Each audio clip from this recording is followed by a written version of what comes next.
일본을 깔아뭉갤 수는 없더라도 미국이건 중국이건 러시아건 간에 감히 덤벼들지 못할 정도의 힘을 갖추고 있으면 전쟁은 일단은 이제 막을 수 있겠지요. 힘입니다, 힘. 네.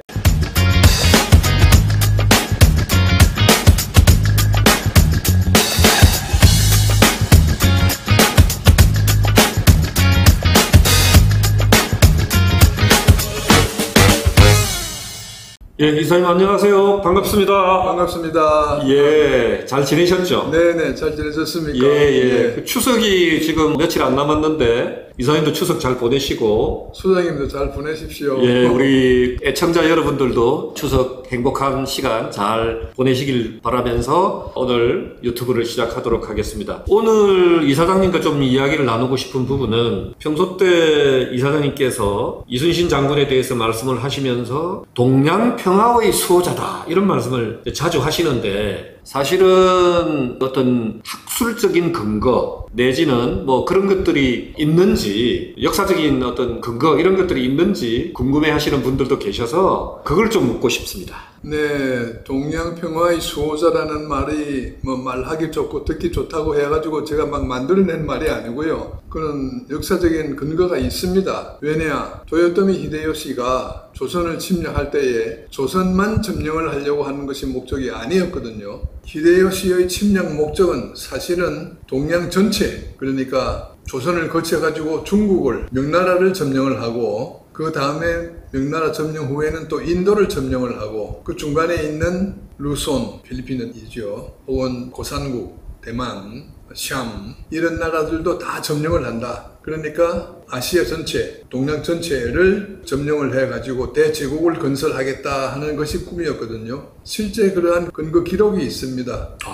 1592년 5월 달에 히데요시가 자기 휘하에 장수들에게 보낸 주인장, 붉은 도장을 찍은 공문이 지금 기록상으로 남아있는데 그 내용을 보면은 이렇습니다. 야, 일본 땅은 이건 너무 좁아. 나는 우리 조상님의 건국 이념을 따라가지고 태양이 비치는 모든 나라들 전부 다 점령을 해야 돼. 그래서 첫 큰 목표는 중국 땅을 점령을 해가지고 지금 이제 우리 수도인 교토를 베이징으로 옮긴다. 베이징으로 옮기고 그리고 거기에 새 수도를 건설해가지고 우리의 천황, 그 당시의 천황이 고요제 천황이라고 하는데 고요제 천황을 베이징으로 앉힌다. 그래가지고 중국 본토는 내 조카가 간박구 관백인데 관백이 다스리고 그리고 황제는 인근 지역을 다스리고 그러면 일본 천황은 누구냐? 요시히토 친왕, 즉 고요제 천황의 아들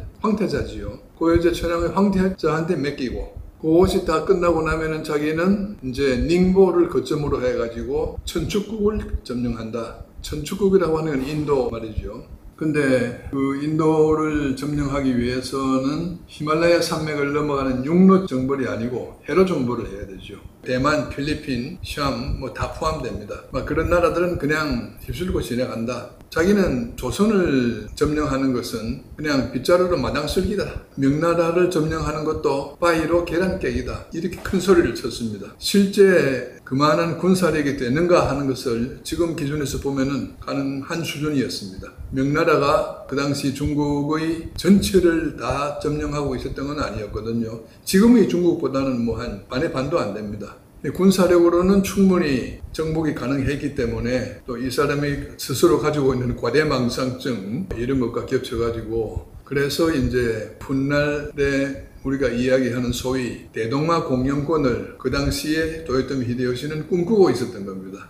그러니까 이제 전 아시아가 이제 완전히 전쟁터가 돼버리는 거죠. 그런데 그것을 이순신이 막았다 이겁니다. 그러니까 이것이 동양 평화를 수호한 사람 아닙니까? 네. 충분히 이해가 되는데 네. 아까 제가 말씀드렸듯이 이제 질문의 요지는 예를 들어서 도요토미 히데요시의 동양 침략에 네. 대한 그런 어떤 계획 이런 것들을 구체적으로 어떤 학자나 이런 사람들이 지금 어떤 그 근거를 가지고 이야기할 수 있는지 그걸 묻는 거예요. 예, 맞습니다. 방금 제가 말씀드린 그 내용에 대한 문서가 저기 가나자와경에 가면은 옛날에 도요토미 히데요시하고 가까운 친구 사이였던 마에다 도시이에라고 하는 장군이 영주가 있었습니다. 그 집 가문 문서에 남아 있고 또 이것이 책자로서는 기타지마 만지라고 하는 분이 쓴 임진왜란의 전사 기록집이 있습니다.